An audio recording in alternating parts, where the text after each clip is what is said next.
Hi, everybody. Welcome back to another week of exciting online learning with this crisis that's ongoing. I hope you managed to have a good weekend. The weather's finally nice out. I know there's still snow in my backyard, but it is what it is. So I hope you managed to find a way to get outside this weekend, be it laying on your trampoline or jumping on it, or going for a walk with your family, or just, sitting on your porch and reading a book. So my challenge to you is now that the weather's much nicer, is you need to make sure that you get outside every day. Right, sunshine, and I think I burnt my face last weekend actually. But sunshine's good for the soul, so make sure you get outside, and whatever that looks like for you. So our focus this week is going to be looking at this idea of imposing liberalism. And we're going to look at it today in the context of imposing liberalism on Aboriginal communities in Canada, historically speaking. Next week, we'll be getting into imposing liberalism in other parts of the world. Okay, so I'm just going to switch my screen here so that you can see what I'm talking about, and we'll get started. So for those of you that like to follow along in the textbook, this is associated with chapter 9 of your text. So the big issue that we're looking at is this idea of, should liberalism be imposed upon collectives or other nations? We've seen, historically speaking, liberalism be imposed or attempted to be imposed on hundreds of millions of people around the world over the last few centuries, some willingly and some unwillingly. And so, what we're going to focus on today is past experience for Aboriginal people in Canada. Obviously, we're looking at this fairly simplistically and generally speaking, because we've got about 15 to 20 minutes to do this in. And then next week, we'll get into other parts of the world. So what does it mean to impose liberalism on another nation? So this idea of imposing or imposition, right, is that idea that you are forcing something on people. And they may or may not actually want this, right? And so we see at various points in time in history the imposition of liberalism all over the world, largely at the hands of colonizers. Um, Sometimes nations want this, sometimes nations don't, but oftentimes there are very negative consequences that go along with the imposition of liberalism. So we're going to look at the imposition of liberalism in terms of competing ideologies, say, and conflicting ideologies in relation to the settlement of Canada. Okay? Historically speaking, right, relationships between the European settlers and Aboriginal people in Canada were very complicated because of the very different cultural perspectives held by each of the groups, right? European and Aboriginal political ideology was really different right from the get-go, right from initial contact, right? You've got confederacy versus competition, right? Europeans believed in classical liberalism, right? That idea of capitalism and a willingness to exploit others for personal gain, right? That idea of profit motive and self-interest, right? This is in contrast to Aboriginal cultures where there was, a system of mutual support in place, right? Very much more of a collective interest versus a self-interest, right? Europeans obsessed with at that time progress and modernism, right? That idea of advancement, this need to advance and advance and advance society, coupled with the idea of Eurocentrism, right? That belief that Europeans were far superior than the indigenous people that they had encountered along their colonization journey. This is in complete contrast to Aboriginal people in Canada, right, who had beliefs of the law of sacred life. This idea of nature living in harmony with their communities, the idea of mutual support, right? The idea of the spirit of the creator as a spiritual force within society, living in balance and harmony with the surroundings, right? With the animals and the plant life and the land itself, right? That idea of collectivism. And this is highlighted right here for us in these two cultural perspectives, right? On the right with the European worldview, very much a hierarchy, a pecking order, right? In contrast to the Aboriginal worldview here on the left, right? Very cyclical and very united and very harmony, right? This idea that we must rely on all of these elements together living in harmony. Right? And these Indigenous and Aboriginal ideologies extended into views on possessions and relationships and daily life, right? Aboriginal peoples believed that individuals should live in balance with the land, like I just mentioned. They should be stewards of the territory, right? So not, exploiting it for its riches, but by using only what they need, right? Therefore, there's this inherent right to inhabit and live on that land, right? Because of that relationship. In contrast, Europeans believed that the land was a possession and that land was they were able to use that land to create wealth, right? Again, back to this idea of classical liberalism and using items for self-interest and the profit motive, right? That ownership was the exclusion of all others to maximize its resources, this finite resource of wealth and worth. Okay? What happens, right, is these treaties get signed based on the European perspective by Aboriginals looking to protect their way of life and access to their lands, right? So we see these treaties that get signed and the imposition of liberalism on Indigenous people as colonization happens, right? Right, we know colonization happens very early in various parts of that last bullet there. You're looking at the 1763 Royal Proclamation. Okay, at first kind of initial contact, right? So there's these reports being sent back to Britain. Um, the Royal Proclamation of 1763 regarded Aboriginal people in Canada as sovereign nations, right? This idea as they were independent. But as colonization continued, right, and we see the development of what we now know as Canada, right, Aboriginal peoples in Canada were constantly being given incentives to give up their heritage. And by incentives, I mean being forced to sign treaties that were, not in their language, right? They didn't speak the same language, right? These treaties being imposed upon them without an actual understanding of what they were signing on to, right? We see this, even prior to Confederation and then after Confederation with the Indian Act.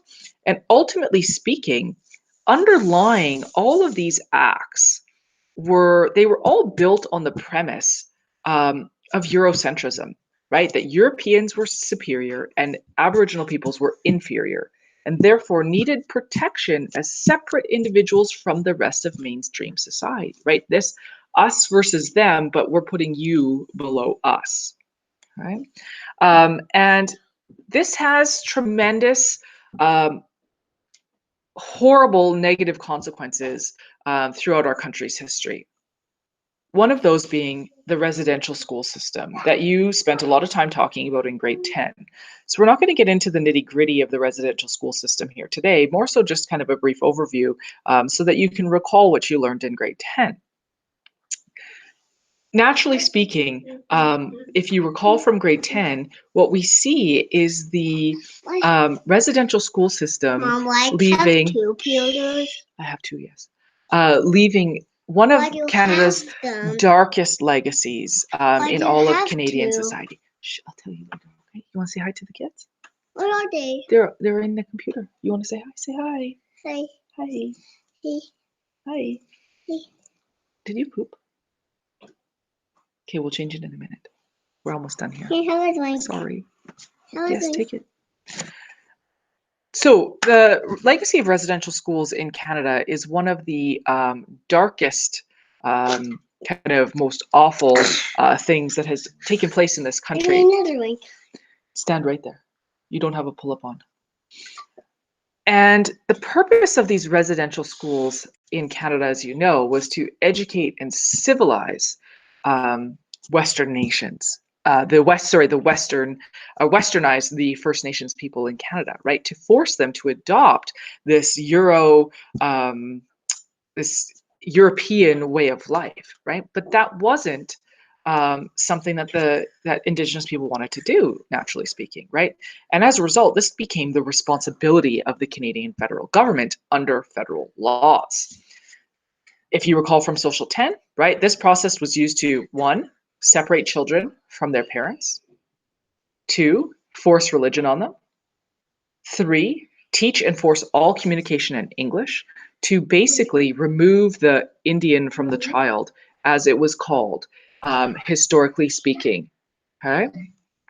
And the legacies of these actions, right, these forceful removals of kids from their families, taking them away, far, far away, and then not reuniting them with their families during the year, having no contact, preventing them from speaking their own language in these schools, right? The physical, emotional, and psychological abuse that these kids experienced, many deaths as well, right, at the hands of government and church officials, have tremendous, horrible, long-lasting consequences in our country today. This one. What we see, right, the last residential school closed in Canada in 1996. It's okay. Go get a towel, please. Go get a towel. Go get a towel. Corbin, I need a towel. Just get a towel. Closed in 1996 in Canada. So that's during my lifetime. I was a high school student junior high student in 1996. So by 1968, Indigenous people in Canada have now been granted the right to vote, but the federal government issues something called a white paper. And the Prime Minister at the time in 1968 was Pierre Trudeau. And he claimed that Canada was going to be a just society. However, he promised a round of consultations between the Government of Canada and Aboriginal leaders on issues of treaty rights, okay, and self-government. However, what he advocates for in this white paper, was a separate legal status for Aboriginal people in Canada. Basically, this was an assimilation program if it were to actually get implemented. It would have repealed the Indian Act, given responsibility for Indian affairs to the provinces, and basically terminated the rights of Aboriginal people under the various treaties they had made with the Crown. The terms of the paper were abolition of the Indian Act, rejection of land claims, and assimilation of First Nations people to Canadian mainstream society. This would have given Indigenous people in Canada the same status as other ethnic minorities than right now, as they're listed as a distinct group. You guys need to be quiet.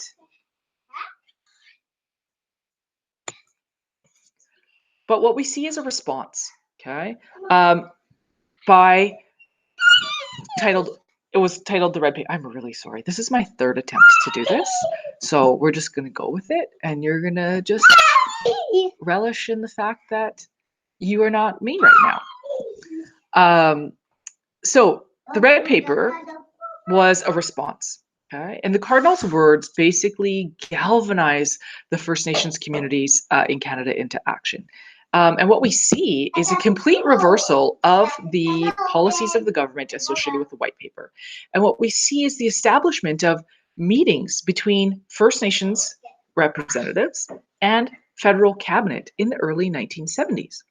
And so what we see is the beginning of a relationship and interaction and dialogue between First Nations representatives and government.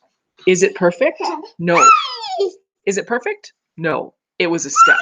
Reconciliation is a long time coming, and it has taken a long time to get where we are.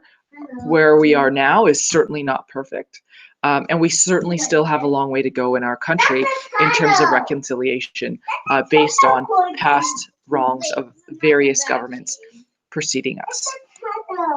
So this idea of bringing liberalism to the world, you guys need to zip it. So ultimately speaking, right, this idea of people try to impose liberalism for two reasons, right? This idea of self-interest, right? And so if you're looking at Aboriginal imposition of liberalism on Aboriginal communities in Canada, right? Self-interest of the Europeans, right? That very Eurocentric worldview, okay? Right? In part with an economic self-interest, and then with that idea of humanitarianism, this idea of we're, civilizing them for ethical or moral reasons. These are the same reasons that the imposition of liberalism happens or is attempted to happen throughout parts of the world over the course of the last 100 years or more. So that's where we're going to stop today. I apologize for the gong show in the background that you are having to listen to. But this is my life now that I'm not with you. Man, I wish I was with you right now. Because this is chaos. Pure chaos in my house. Pure chaos. I think they're stuck now. I think I might just leave them there. Anyways, I hope you have a great day. Better than I do. I gotta go, or there's gonna be poo everywhere.